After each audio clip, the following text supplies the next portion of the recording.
You play like that, every single person you meet falls in love with you. Oh, no, they don't.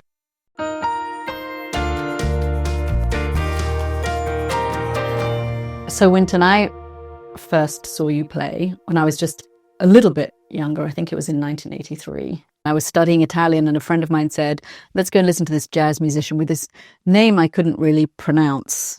And I had nothing else to do that evening. And I went and I saw you play in Perugia, Italy. And I think you must have been 25, 26. You had so many accolades already. When did you realize you were really good? You know, I felt like good in relation to who? I mean, I don't think that's in relation to anyone, Wynton. I mean, you've won 9 Grammys. You're the only person to win a Grammy for jazz and classical music. You won the Pulitzer Prize for jazz.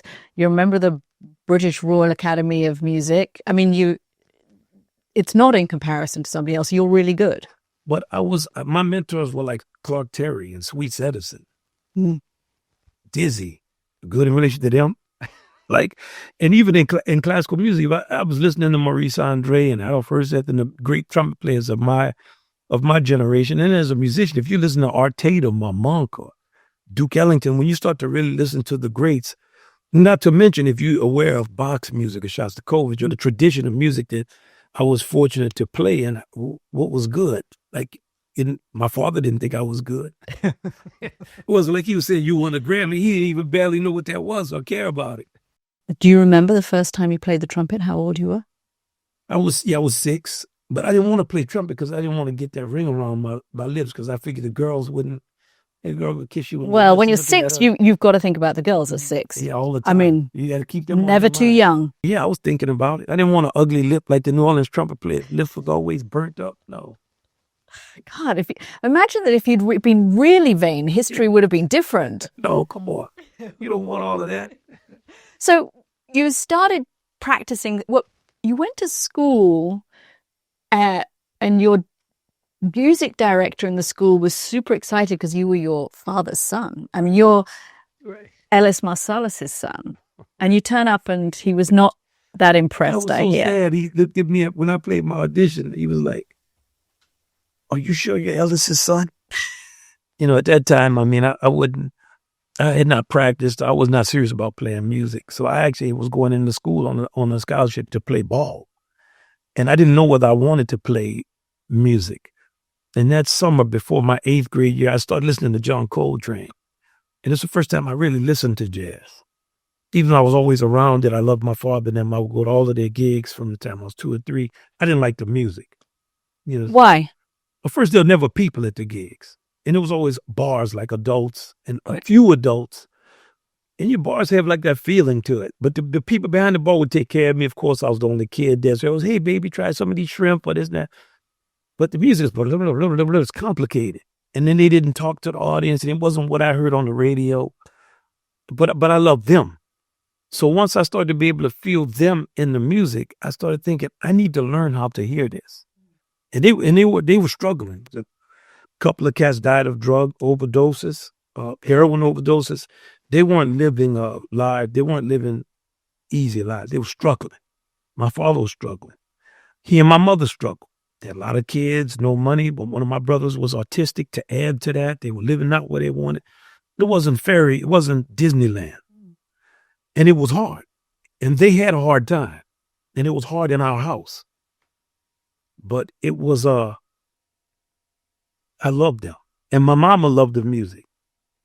And she loved my father. And they had a lot of struggles, but the depth of kind of the feeling she had about the music. I'll never forget the one thing in my mother and father.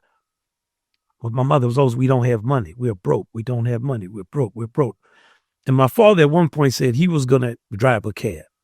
So we're going to have a family meeting, which we never had. So me and my older brother, we made this 11 or 10 or something. We said, man, we're going to have a family meeting. This is going to be bad. We don't want to sit and hear this. And my daddy said, listen, I'm going to give up the music. I'm going to just start driving a cab. And not that he looked down on driving a cab. So I want to clarify just about my father was not a person who looked down on any person. He would talk to a homeless person for an hour and come back and tell you all of what that person told him. That was one of the things you loved about him. How seriously he took people in their lives. And my mom at that point said, well, you are not drive a cab. We've been struggling this whole time. It probably wouldn't even be as much fun with all this damn struggling. And we were like, what? This woman is in there complaining about money all the time. And she's saying, don't drive a damn cab. I think all those kind of experiences, seeing them struggle like that, made me be a lifelong diehard about it. About integrity? What about the music and having integrity around the music? Because you can have a lot of integrity around one thing and not have integrity about something else.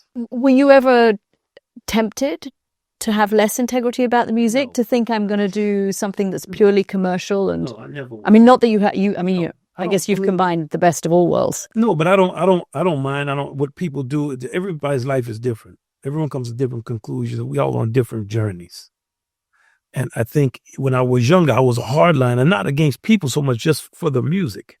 So no, for me, no, it's just being in all those clubs and driving back with my daddy all those nights. And he didn't complain about other people. He complained about commercial music. He wasn't that type of man. But very quickly after you started taking it more seriously and you started practicing regularly, you were given offers by almost every orchestra and youth orchestra in New Orleans. And was that the moment where you thought, okay, this is what I'm going to do. This is what I want to do? Not really. Mainly I played in the... What, you wanted to be an accountant? No, but I mean, I wanted to be...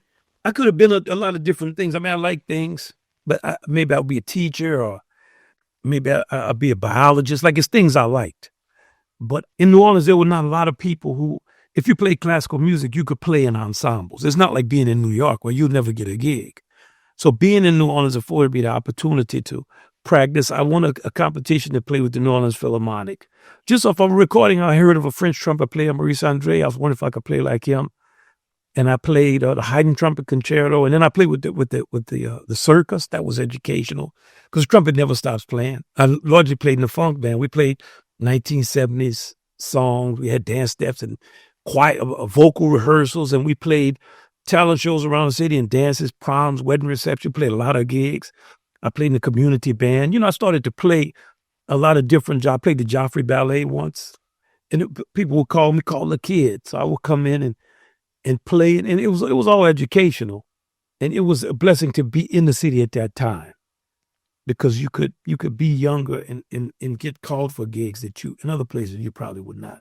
When you got a place at Juilliard and you came up here to New York, was that the moment at which you thought, okay, I'm going to make it, because you were still playing classical trumpet too. Right. Did you feel then you had to make a decision between classical and jazz? No, I never felt that because I wasn't really working in either one. So it was not like it. You were just studying. I was just studying and playing wherever I could. But I remember thinking that in those years, I always did better in my odd years. Then when I was 17, I got in the Tanglewood and I left New Orleans. Then when I was 19, I recorded my first record. And then when I was 21, I was always looking at, man, my odd years are better for me.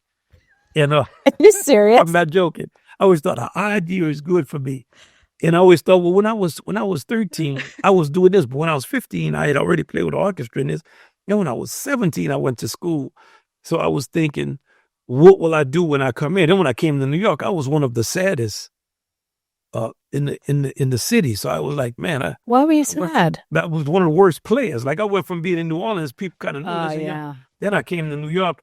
Big I sat in with a couple of bands. I was terrible, and they were like, "Damn, if you're the kid from New Orleans, God help us."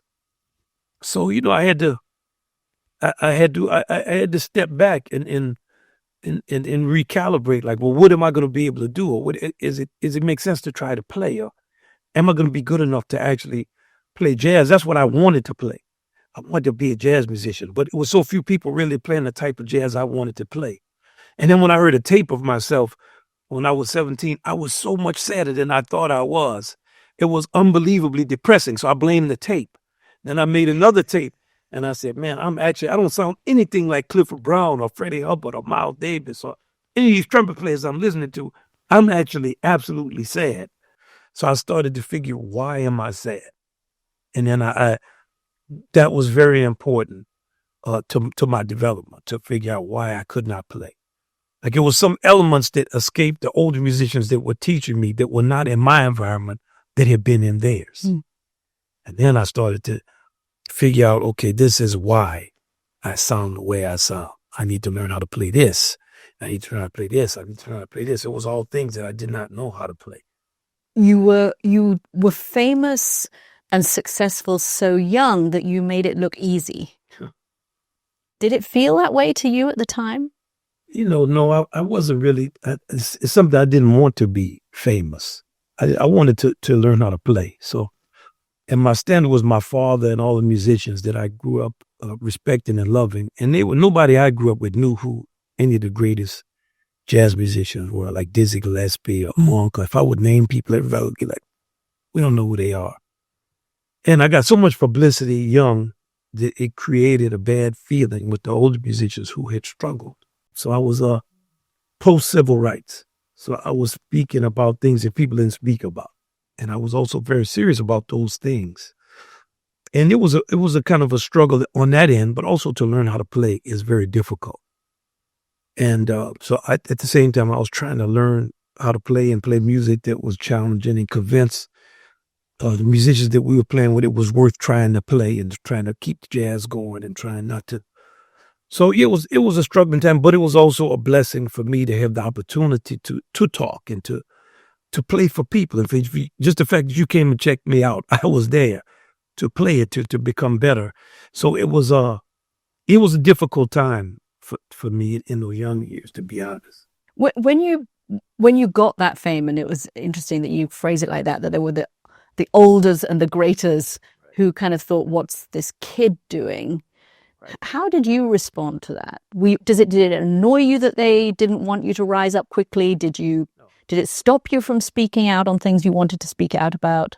No, I was shaped by growing up in segregation and having to be integrated into schools where you weren't necessarily wanted. Well, not necessarily wanted.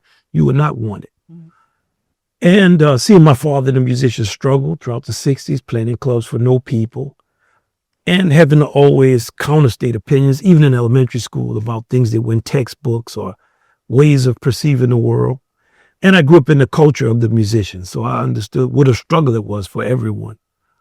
And because of my exposure and growing up in the culture, it wasn't something new to me, and I really wanted to do something that would make them proud and justify all of the work that they had done, because I knew what my father and other musicians' dreams and aspirations were, especially connected to democracy and equality and rights and humanity.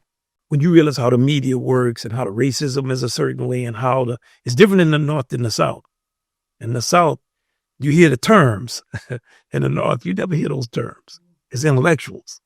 Now you have another, but it didn't. Still, for me, I could play. I could be in front of people. I could learn. I had the freedom to express ideas that if I had done that 20 years before, I just wouldn't have worked. When you play classical music, and I don't know if you still play at all, I love your classical music. I was listening to the Prince of Denmark's March on the way up. Is there any jazz in that? Well, anything that has a harmonic progression and a melody, you can hear jazz in. It's like speaking a language and reading something or having linguistic precedence, and then you're free to do what you want. It's like a recipe. If I give you a recipe for a meal and you know how to add your own ingredients to it, if you know how to bake, you can do that. The question is, what do you know how to do? So I hear. You can hear jazz in anything, because jazz is a way of communicating. And jazz also has the blues. And that was the element that we didn't grow up really understanding and taking seriously, because for us, it was like folk music that was, we don't have to learn that. It's just blues. That is the true line through all of human experience is blues. Stuff happens you don't like. Serious things. And you have to use your will and your fortitude and your belief and all that to help you overcome those things. And sometimes they're very deeply tragic things, very painful things that cannot be laughed away. But you have to learn how to laugh it away or how to choke it down. Or sometimes life can present you with very, very bitter things. And the more insight you have, many times the more bitter it can be. Still to be able to find that joy and to look past your limitations, that through line, and that's in the blues. I've heard President Clinton say that jazz is one of America's great exports, that when he was president, and I know he said this to you, when he traveled around the world, some people would say to him, well, America can't be all bad because it produced jazz. Why do you think it had to be made here? Why did it have to come out of America? The ethical frame of reference is about achieving balance. And that's what the American Constitution struggles with. How do you maintain balance in an ever-evolving environment when it's so easy to be unbalanced? So that is ultimately what makes jazz so difficult to maintain and to teach. Because at the end of the day, do we want to be in balance with other people? Or do we want to just tell them what to do? And it's a struggle in households.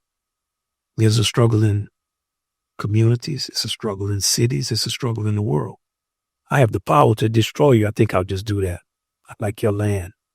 I can outthink you. I think I'll just lie my way through this. I don't mind you being dirt poor. Matter of fact, let me make being homeless a crime. We'll set up a debtor's prison. Let me. That apocalyptic eschatology is always, that's the history of the world. The great figures of the world are conquerors. They killed people. They ruined civilizations. They enslaved people. They raped, pillaged, murdered, and they're famous across the world. Julius Caesar, Napoleon, Genghis Khan is the greatest conqueror. Greatest, we'll destroy you. Jazz is the opposite of that. We will elevate you. Let me share my space with you. Let me be quiet and let you talk. Let me leave space for your solo. We have a rhythm section. That rhythm section is a body that accompanies you as you improvise. Now we have to balance that space, though. Because all of a sudden I'm leaving space for you, but damn, you're taking all the space. Okay, I want a person to play. Now all of y'all are playing. So there's no hierarchy. There is always hierarchy, but that hierarchy shifts moment to moment. On the bandstand, the soloist has a right of way. So you can choose to solo all night. Now, but the drummer determines the direction and the authority. It's a check down system. It's very complicated, but it's very, very logical. It's like a democracy itself. The democracy cannot work if you don't agree on what the rules are, because I can't make you. See, corruption, it's always like your rhythm section can't make a soloist stop. All they can do is stop, which I've seen them do many times. That soloist can wreck a gig and play a 25-minute solo. What happens if you're playing, though, and you don't like the way somebody else is playing? You don't like what they're doing on the piano. It's not the way you would do it. You cannot. That's what makes it democratic. You got to figure out how to fit in with them. Later, you might tell them something, but while you're playing, you can't do anything. You learn how to. Sometimes you don't like what people are doing because you don't understand what they're doing.